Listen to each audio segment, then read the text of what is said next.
Graça e paz, irmãos. Amém. Eu quero convidar a igreja para abrir a Bíblia no livro de Atos, no capítulo 3. Atos, capítulo 3. Onde está escrito assim: Pedro e João subiam ao templo para a oração da hora nona. Era levado um coxo de nascença, o qual punham diariamente à porta do templo chamada Formosa, para pedir esmolas aos que entravam. Vendo ele a Pedro e João, que iam entrar no templo, implorava que lhe dessem uma esmola. Pedro, fitando-o juntamente com João, disse: olha para nós. Aleluia. Ele os olhava atentamente, esperando receber alguma coisa. Pedro, porém, lhe disse: não possuo nem prata, nem ouro, mas o que tenho, isto te dou. Em nome de Jesus Cristo, o Nazareno, anda. E tomando-o pela mão direita, o levantou. Imediatamente, os seus pés e tornozelos se firmaram. De um salto se pôs em pé. Passou a andar e entrou com eles no templo, saltando e louvando a Deus. Viu todo o povo andar e a louvar a Deus. E reconheceram ser ele o mesmo que esmolava assentado à porta formosa do templo, e se encheram de admiração e assombro por isso que lhe acontecera. Amém.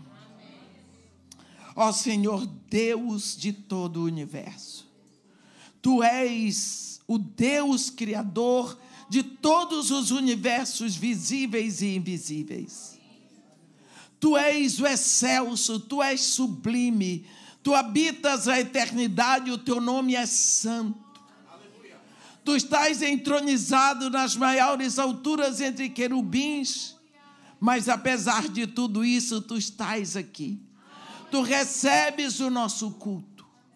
Pai, nós Te agradecemos que pelo sangue de Jesus Cristo, Tu abriste as portas para que nós possamos invadir esse culto eterno e Te prestar a nossa adoração.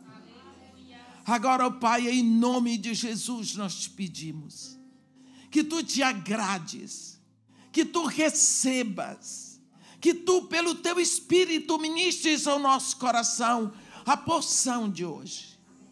Louvamos o Teu nome. Te agradecemos pelo privilégio e pela honra de podermos Te adorar. Em nome de Jesus.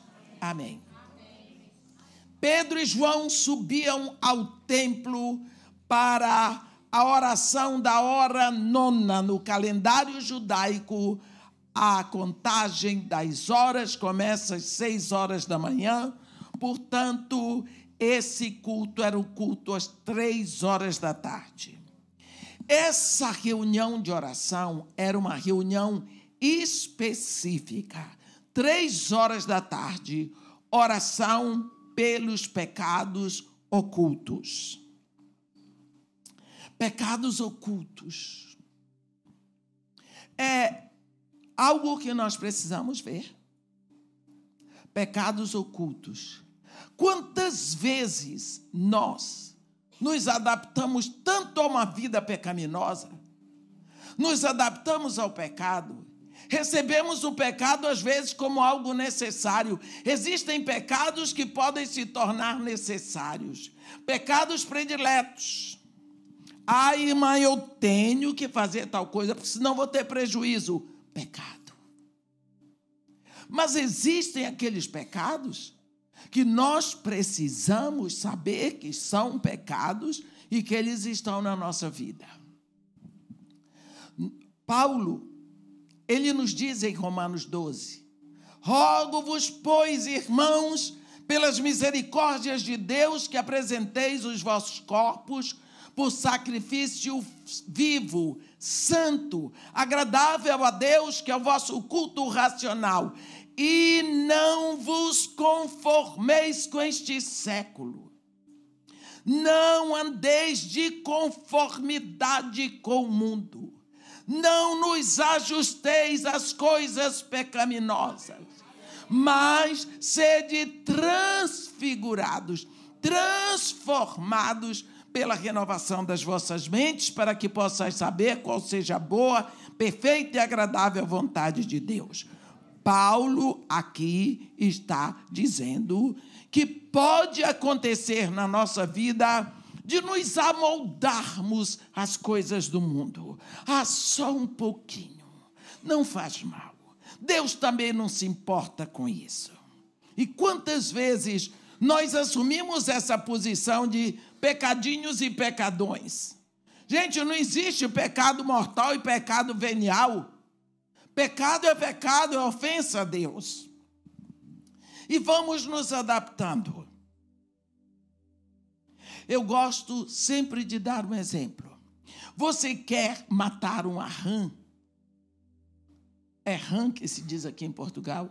Quer matar uma rã? Se você botar uma panela no fogo, botar a água, quando estiver em ebulição, você põe a rã, ela bate e pula, ela não fica. A água estava muito quente.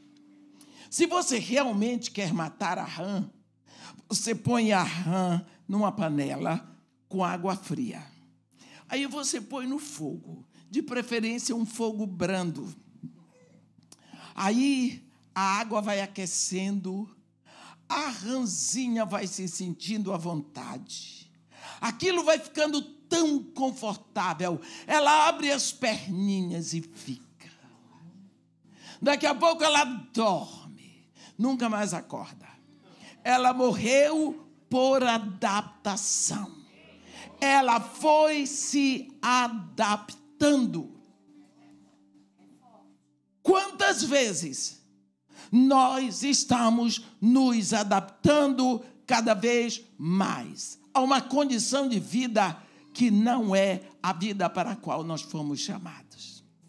Se nós olharmos lá para o Éden, Satanás se travestiu de serpente, porque a serpente ela entra sinuosamente, ela não faz barulho.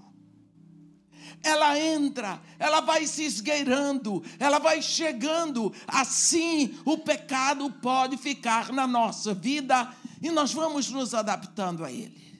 Portanto, quando nós vemos aqui, Pedro e João subiam ao templo para a oração da hora nona, e nós sabemos que esse culto, essa reunião de oração, era só por pecados ocultos. Nós pensamos, quando é que eu cuido da minha vida para ver se há pecados ocultos? No capítulo 24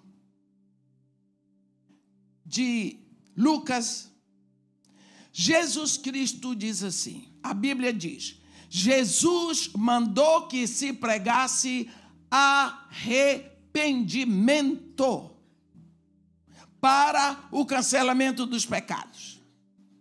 Arrependimento para o cancelamento dos pecados.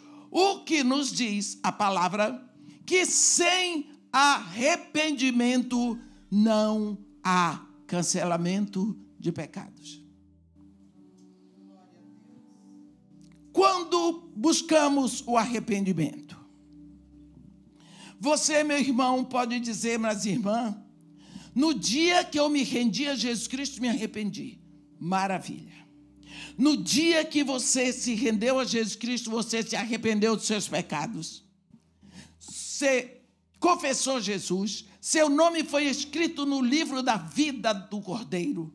Você se tornou filho de Deus, Deus lhe deu o seu Espírito, hoje você é filho de Deus. Passou da morte para a vida, não entra em julgamento. Ok, mas acabou? Ó, irmã, arrependeu? Arrependeu. Então vamos.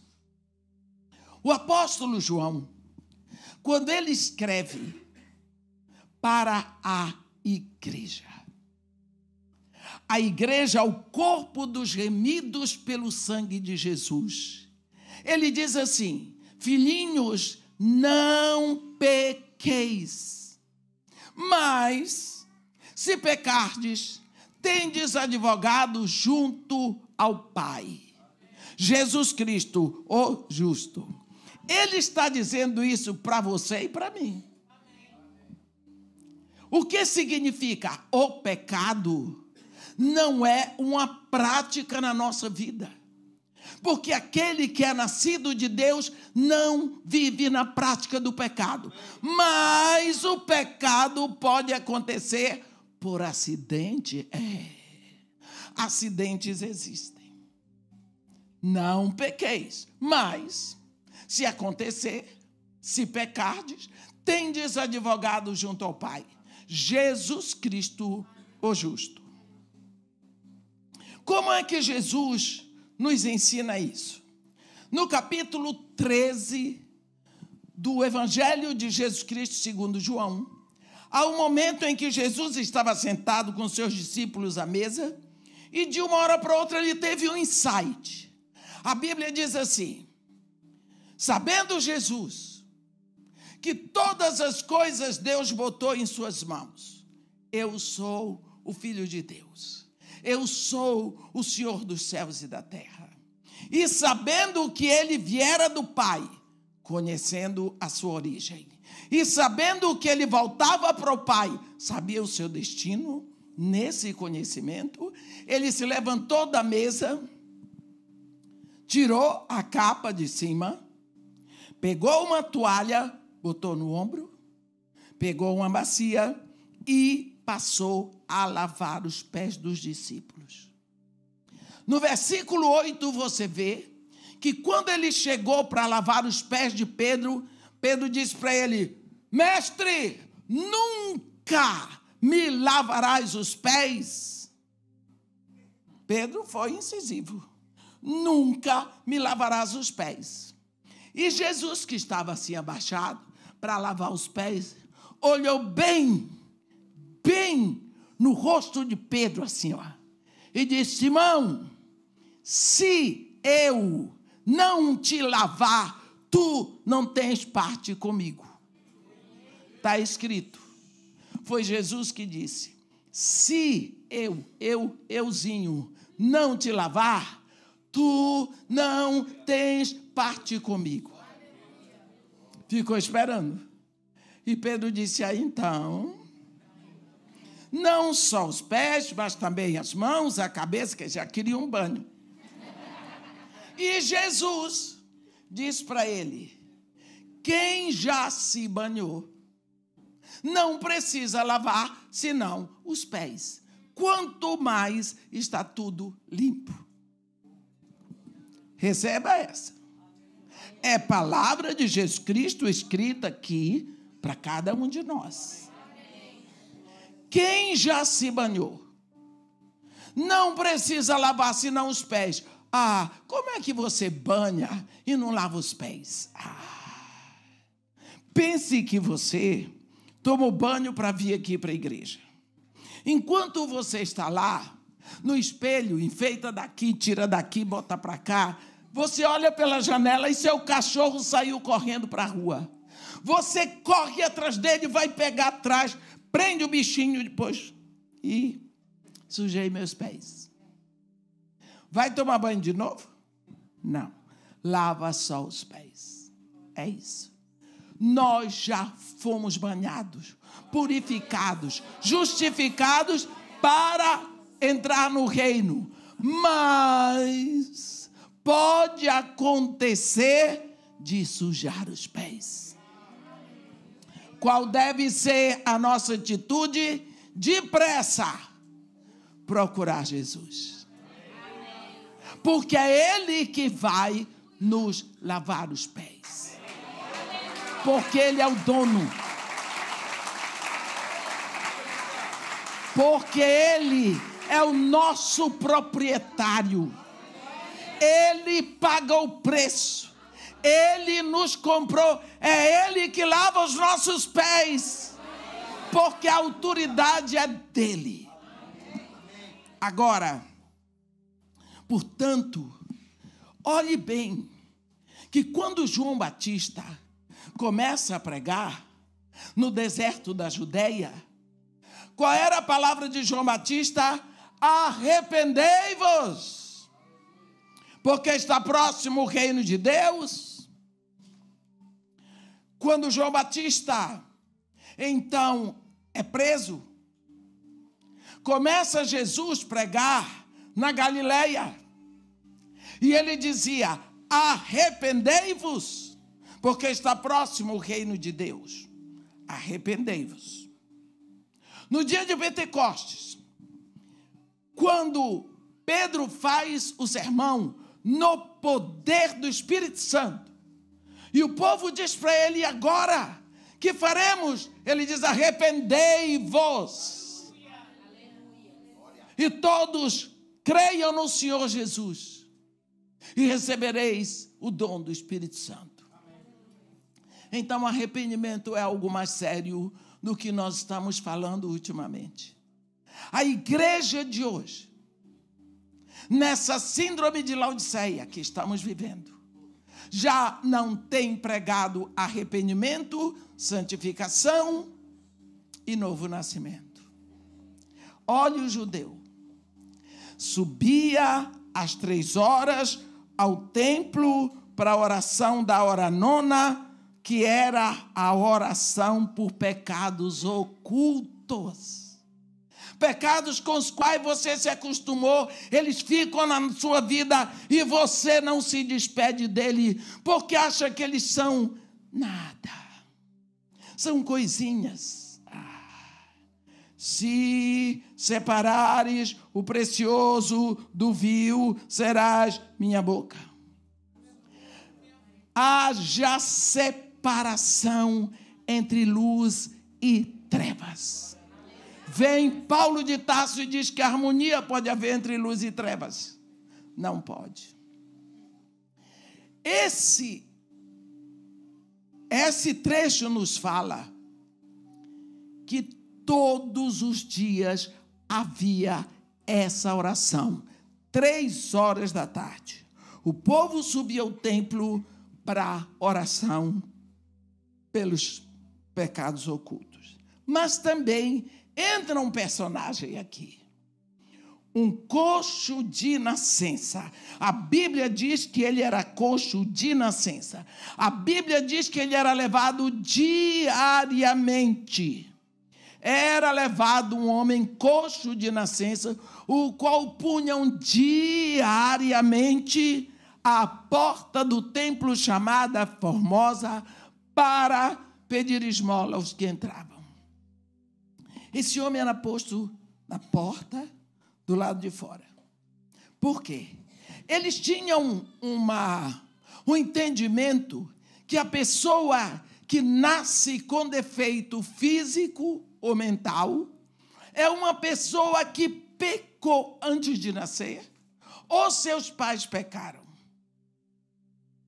E por isso ela nasceu amaldiçoada. Ela é uma pessoa maldita. Por isso ela não pode entrar no templo. Por isso ela não pode casar. Por isso ela é uma maldita, uma pessoa maldita, social, religiosa. Serve para pedir esmola. Então, todos os dias, carregavam aquele supostamente maldito, botavam à porta do templo chamada Formosa para pedir esmola aos que entravam. A Bíblia está dizendo diariamente. Ora, se eu morasse em Jerusalém naquela época, eu não iria lá diariamente. Mas ele ia. 365 dias por ano, aquele homem ia ficar na porta do templo chamada Formosa. Lá de fora, ele ouvia tudo que acontecia lá dentro. Ele ouvia todos os hinos, ele ouvia todas as orações, ele conhecia os rabinos, capaz de saber até da vida da sogra do rabino.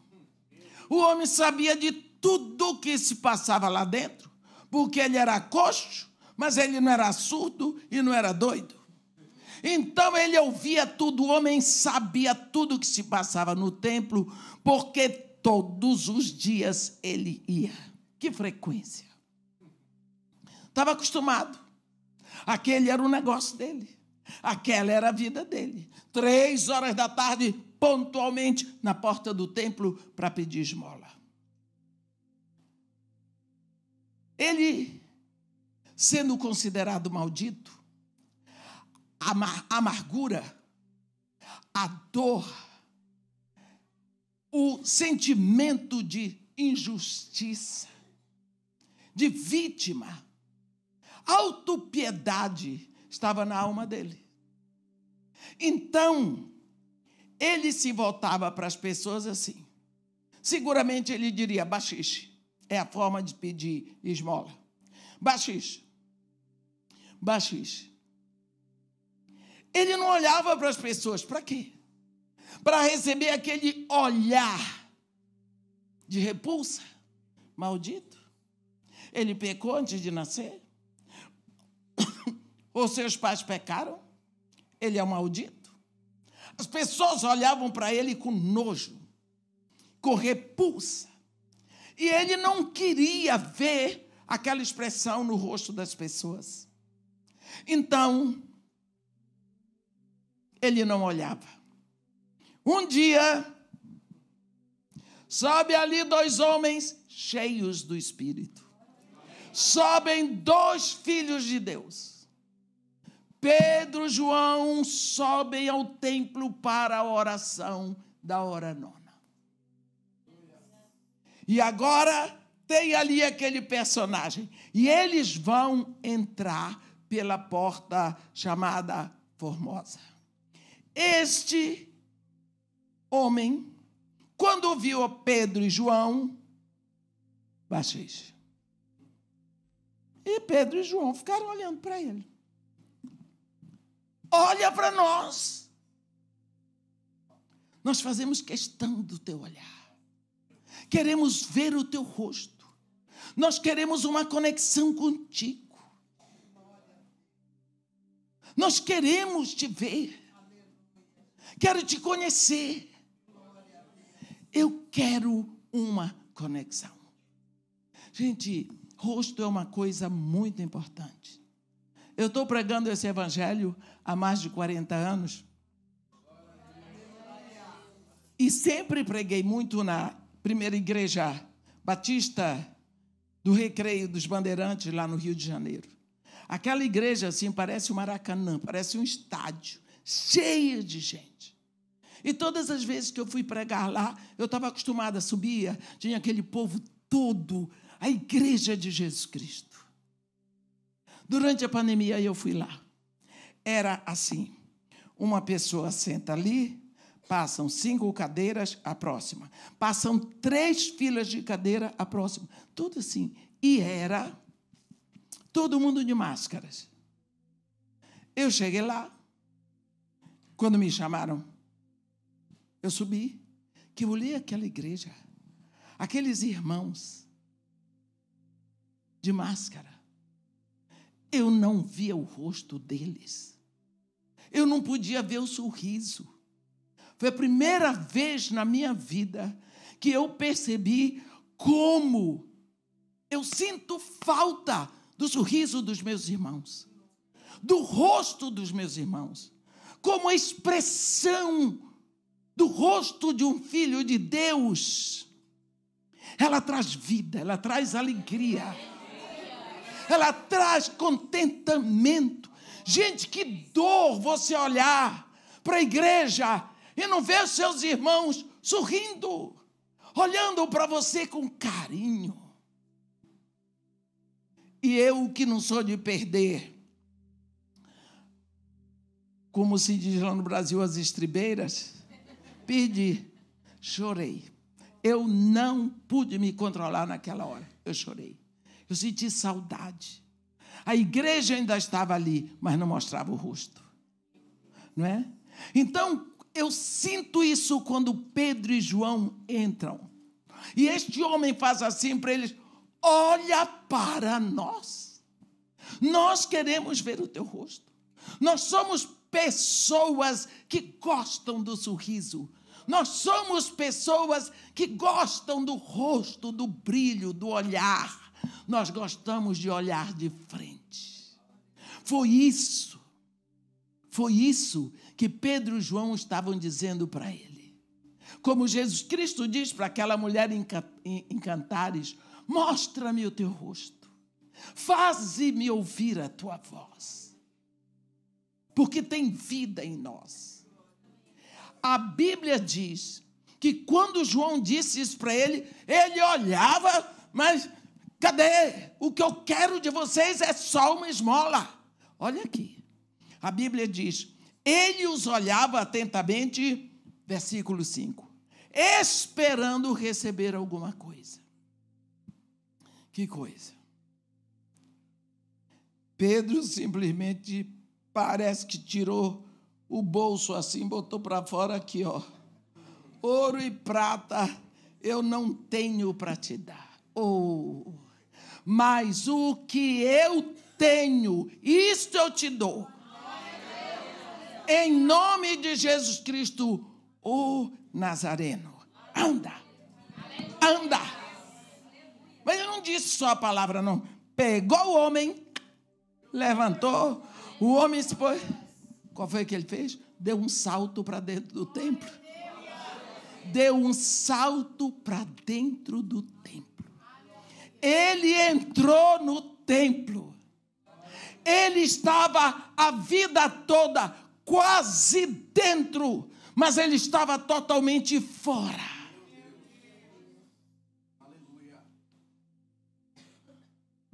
Isso nós precisamos ver. Quantas vezes pessoas estão quase na igreja, totalmente fora. Pessoas estão quase no corpo, totalmente fora. Pessoas estão quase no reino de Deus, mas totalmente fora. Quantas vezes? Eu digo para vocês, nasci num lar religioso. Meu pai, um grande evangelista da Guiana Inglesa. Nascido na Guiana, cresceu na Inglaterra, foi para o Mar do Caribe, depois foi para o Brasil. Protestante, crente, evangélico. Mamãe, uma mulher de origem portuguesa, aqui de Braga, branca, dos olhos verdes, católica, apostólica, romana, mariólatra, com irmão padre e irmãs freiras. E eu tinha que ir à missa de 6 horas da manhã, para às 9 estar na escola dominical da Igreja Batista de Santarém. Ora, mais religioso do que isso, ninguém.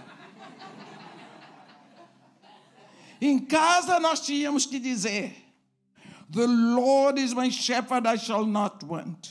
Na casa da mamãe, Ave Maria, cheia de graça. Eu cresci achando que era crente. Eu tocava órgão na igreja. Fui organista. Eu fiz um curso de música gregoriana. Eu sei tocar tudo quanto é missa. Eu não esqueci, não sofri de amnésia.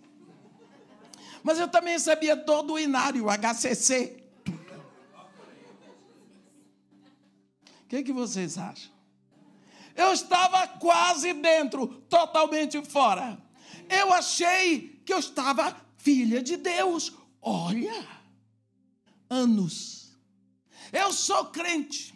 Eu não bebo, eu não fumo, eu não danço, eu não vou na boate, eu não boto biquíni, porque na casa do meu pai nem biquíni se botava, nem da mamãe.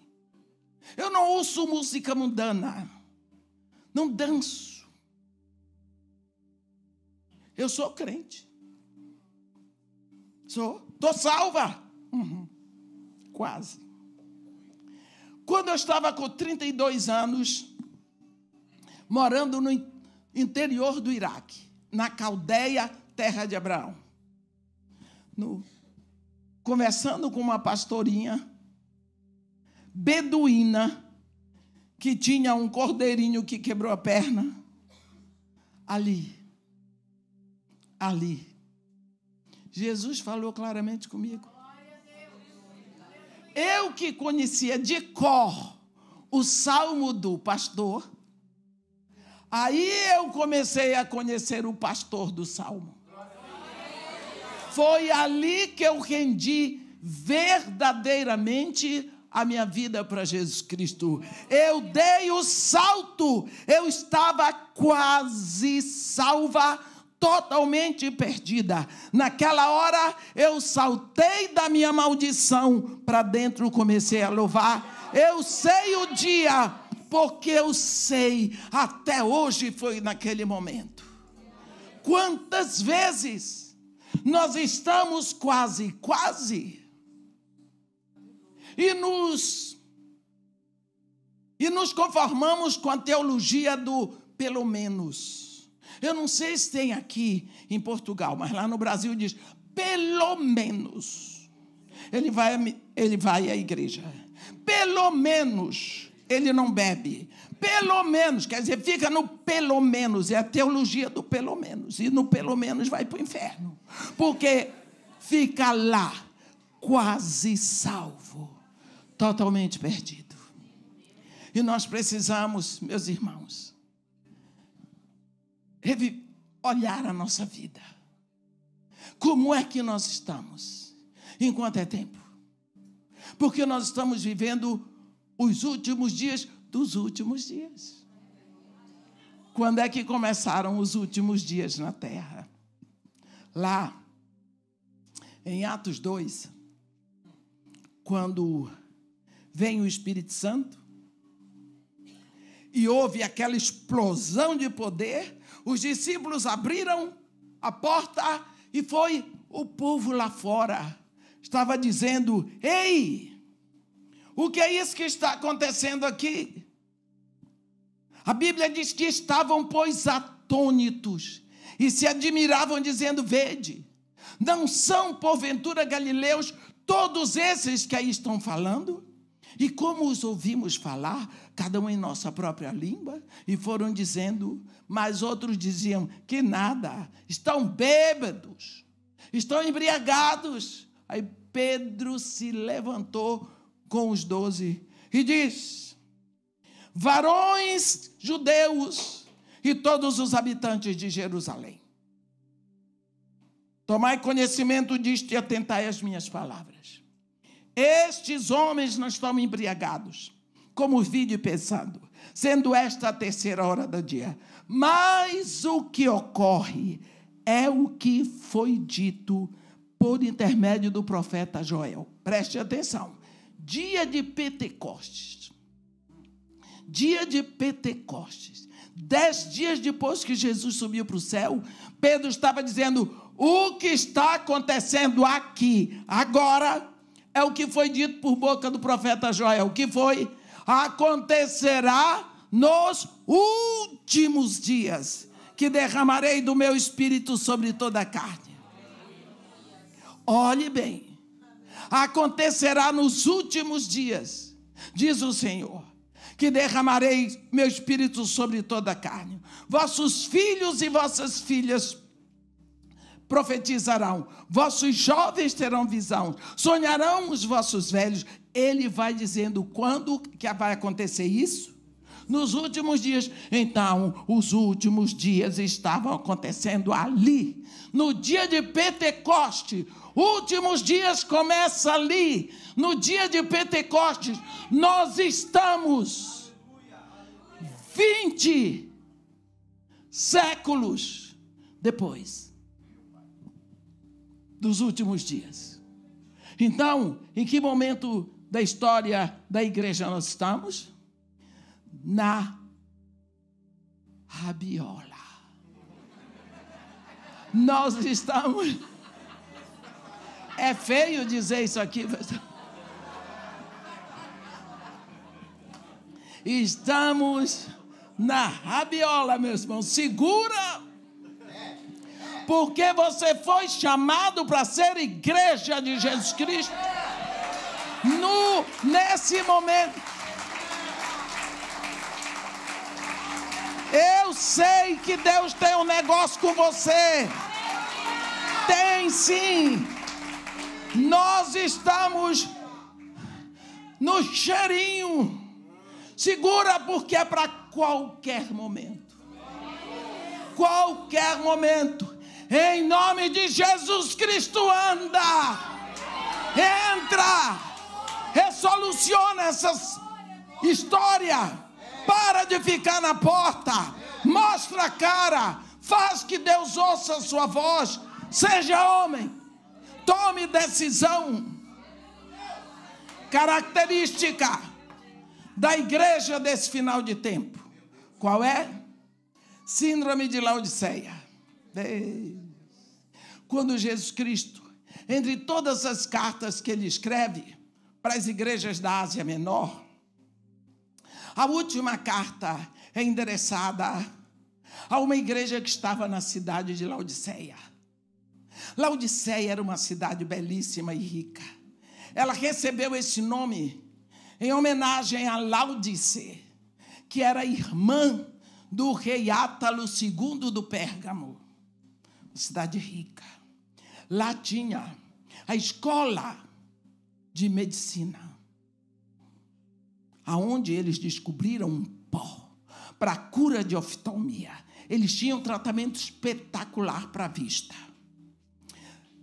Tinha uma fabricação de lã preta, muito boa, muito cara, que eles exportavam para a Europa. Era a cidade dos bancos. Era uma cidade de muita movimentação financeira. Era a cidade de muitas pessoas ricas. E as pessoas faziam questão de se vestir muito bem e de cuidar da vista. Esse espírito entrou na igreja. Então Jesus Cristo disse: ei, você pensa, sou rico, abastado, não preciso de nada. Nem sabe que tu és miserável, sim, infeliz, pobre, cego, nu. É a única carta em que amém é substantivo próprio. Eu sou o amém. É isso que Jesus Cristo, eu sou o final. Eu sou o amém. A testemunha fiel e verdadeiro princípio da criação de Deus.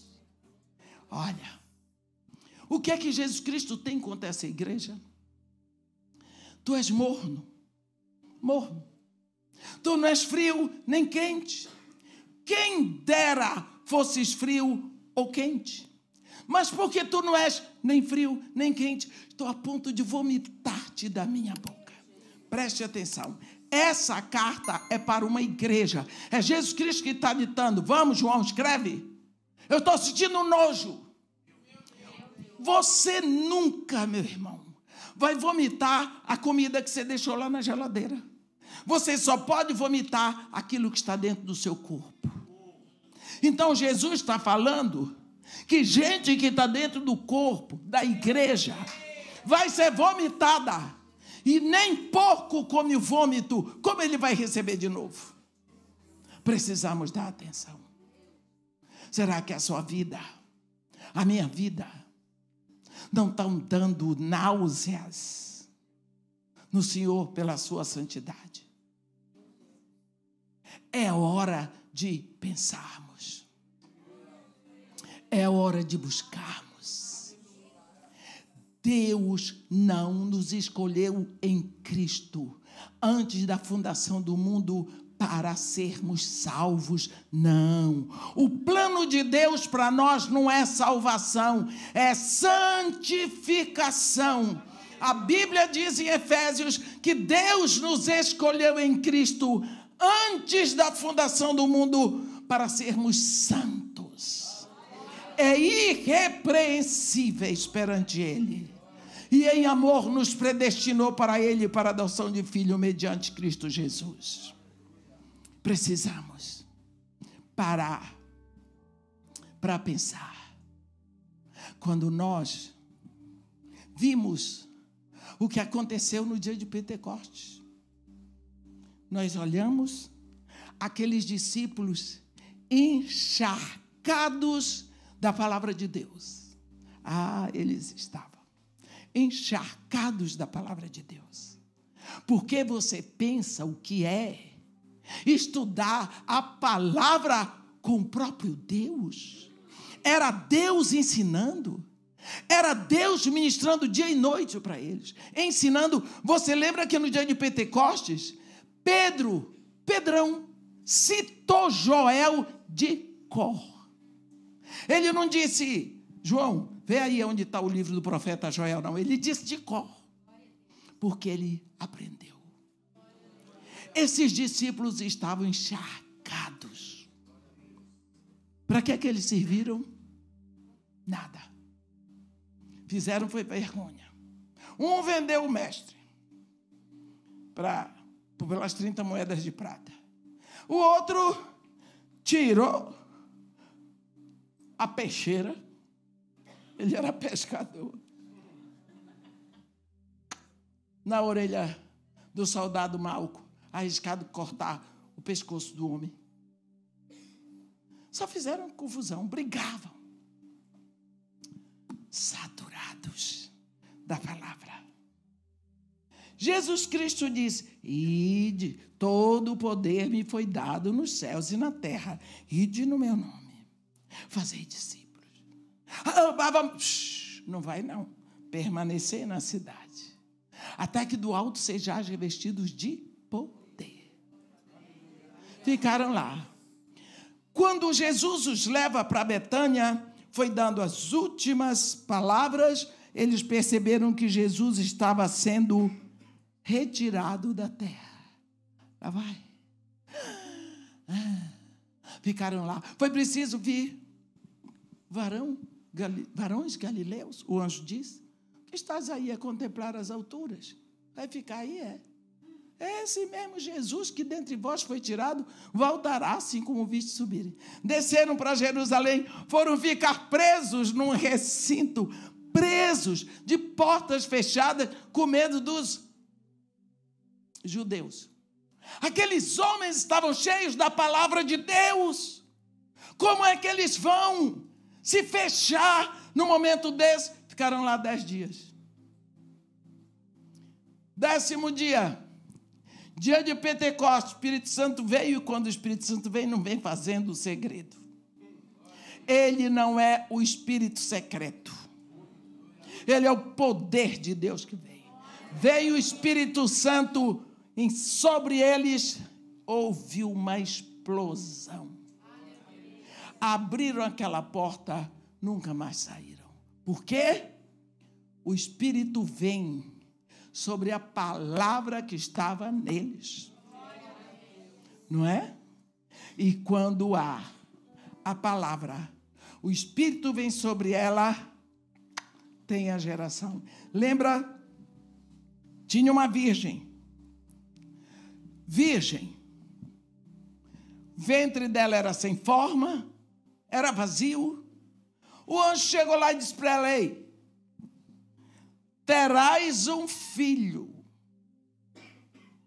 Ela disse: o quê? A palavra caiu no ventre de Maria.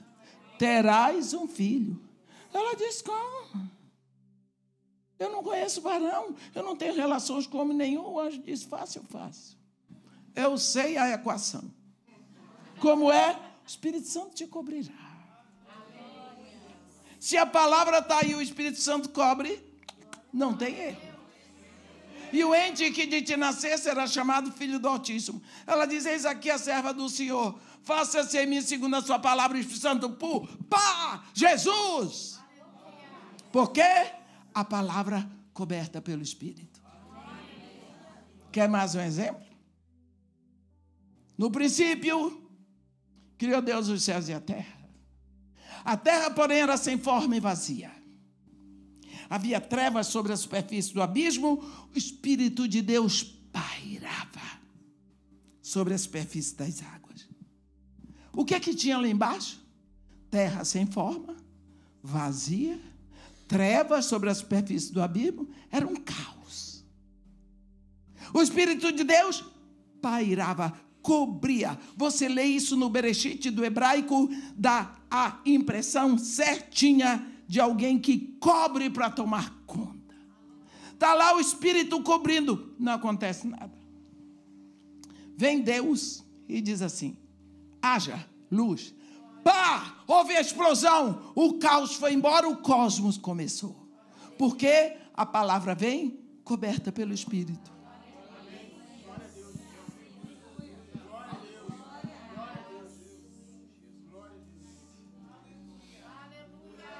Quando você se rendeu a Jesus Cristo, você, repito, seu nome foi escrito no livro da vida. Você é feito filho de Deus, você tem vida eterna, não passará em julgamento. Passou da morte para a vida. O que foi que Deus lhe deu? O Espírito. O Espírito Santo não vem morar nas cadeiras da igreja. Ele vem morar dentro de você.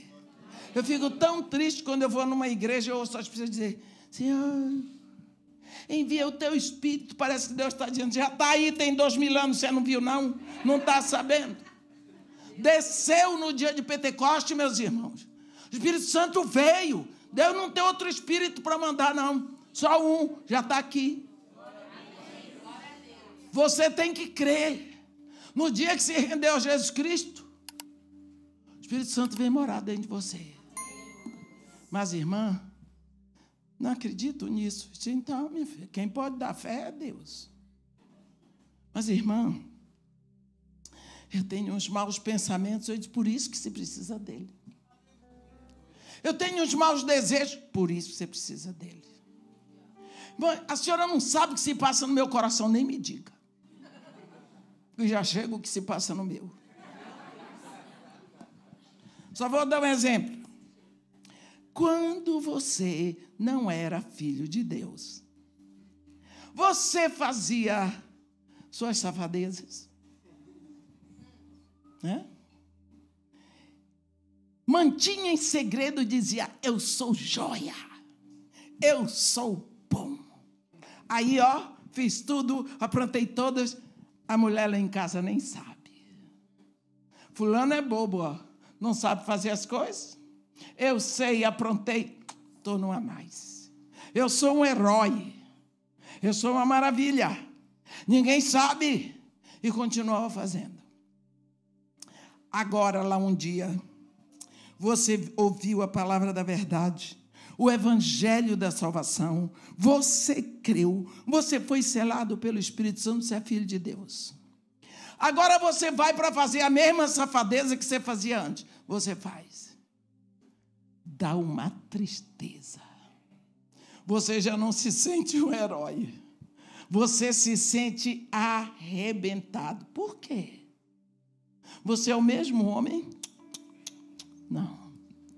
Tem uma pessoa santa dentro de você, reclamando de você o direito que Jesus tem por você. E cada vez mais você, mesmo tentando fazer, chega uma hora que você diz: não aguento, eu não posso mais fazer isso. Por quê? Porque você tem esse Espírito. Essa é uma evidência, é a evidência da habitação do Espírito Santo em você. Então, o que é que acontece? Esse Espírito está em você. Mas, irmã, então por que é que eu não tenho aquele poder de Pedro, de João, de Filipe, daquela turma toda? Eu sei a resposta. Quer que eu lhe diga? Eles estavam saturados da palavra. Veio o Espírito, deu a explosão. Você tem o Espírito, cadê a palavra? Você tem buscado? Você tem gasto tempo com esse livro? Quanto tempo você leva com a palavra de Deus por dia? Você gasta 15 minutos com a palavra de Deus? Você busca? Você come a palavra? O Espírito precisa que você ponha a palavra para que ele faça o trabalho de transfigurar você. Porque o Espírito Santo veio para transfigurar você num filho de Deus igual a Jesus. Você tem que crer nesta palavra. Romanos 8, 29. E aqueles que de antemão conheceu, a esses também predestinou para serem feitos conformes à imagem de seu filho, para que seu filho seja o primogênito entre muitos irmãos. Esta é a palavra. Como o Espírito vai transfigurar você. Se é a palavra, meu irmão. Se o Espírito e a palavra trabalham juntos. Para você ser gerado no ventre daquela mulher bendita que é a sua mãe, precisou seu pai e sua mãe, não foi? Para você ser gerado, filho de Deus precisa da palavra e do Espírito. Deus já lhe deu o Espírito. Cadê a palavra? Aí, irmã, mas eu vou todo domingo na igreja, e daí? Qual é o problema? Qual é o problema? Eu vou pedir uma coisa para você. Você só vai comer na sua vida e beber água o dia que você vem na igreja. Depois de um mês a gente conversa. Se você só ouve a palavra quando vem na igreja, você não tem coragem de deixar esse mafioso, que é o celular, e dedicar 15 minutos por dia à palavra. Síndrome de Laodiceia. A noiva indiferente. Não tem um momento da vida de uma mulher mais prazeroso do que o noivado. Quem já foi noiva aqui, levanta a mão. Tem pouca noiva, pastor. O povo não lembra mais como é que era. Muito bem, minha irmã. Eu lembro. Tem 60 anos que eu era uma noiva. Ainda estou aqui, mas eu lembro. Eu lembro como eu era louca pela hora que ele vinha. Eu era louca para ouvir a voz.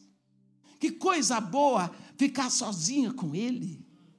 Mesmo que fosse para dizer nada, mas perceber a presença. Ele trazia um bombom para mim. Eu comia o bombom a semana todinha. Eu guardava o papel, gente. Eu tenho mais de 40 anos de viúva, mais de 30 anos de viúva. Eu ainda tenho as cartas que ele escrevia. Noivo. Tem uma coisa mais doce do que noivo. Para nós que somos mulheres. Não tem uma coisa melhor. A voz dele é diferente de todas as outras. A presença dele dá segurança. Eu gosto daquele noivo. Jesus, noivo de Filadélfia. Eu sou o santo. Ele aparece para ela, macho. Eu sou o santo, santo. Eu sou verdadeiro, forte. Eu tenho a chave de Davi. Eu sou rei. Eu sou poderoso. Quando eu abro, ninguém fecha. Quando eu fecho, ninguém abre. Tenho posto diante de ti uma porta aberta, a qual ninguém fechará. Seis que tens pouca força, pode trazer o pelo do que eu carrego. Noivo. Tem uma coisa mais doce do que noiva. Tem uma coisa mais desejável do que noivo. Tem uma voz melhor do que a do noivo. Uma presença, uma segurança. Gente, mas a noiva de Jesus hoje, a noiva indiferente. sofre de estar em cima do muro. Ela não é quente nem fria. Ela é indiferente. É a noiva que não namora. Ela não gosta de passar tempo com ele em oração. Ela não namora. Ela não busca ouvir a sua voz. Como você quer passar com ele a eternidade, se aqui na terra você não conseguia ficar 15 minutos com ele? Não dá para entender. Nós precisamos rever a nossa vida, meus irmãos, e sair do lado de fora, entrar de uma vez, dar um salto para dentro. Você que está quase dentro, totalmente fora, entra pela fé, dá um salto, deixa que todos te vejam saltando e louvando a Deus. É ridículo para os de fora, é testemunho para os de dentro. Você tem que ir pela fé, assumir a sua posição. Você sai da maldição para a bênção de filhos. Você sai lá de fora pelo toque, pela palavra. Em nome de Jesus, o Nazareno anda para dentro. Amém? Amém? Que Deus nos abençoe e nos guarde. Que faça resplandecer seu rosto sobre nós. E tenha misericórdia de todos nós. Amém.